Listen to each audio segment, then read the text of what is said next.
វស្អាតក៏មិនសូវលយឆាយមិនសូវមានសម្រាំងពេញនិយមដូចគេឡើងពីខ្សែខ្លួនសិតតែពុំធំក្លិនឡើងស្អុយគេមិនចង់ឈរចេញព្រោះតែយើងវាអន់មកមិនអាចទៀបទុំនឹងគេបានព្រោះតែគេមានដុល្លារ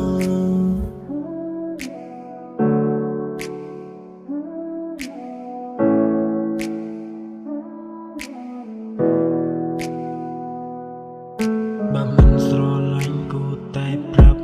តាំងពីដំបូងបននេះចាក់ចេញមិនចង់រាំងមុខអូនឡើយមិនចង់រាំងមុខអូនឡើយបងយំអងវទាំងភ្នែកស្រង់ចង់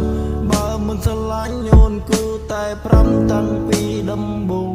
ឲ្យបងលងដល់ថ្នាក់នេះហើយទើបអូនដងដៃទឹកភ្នែកស្រង់ចង់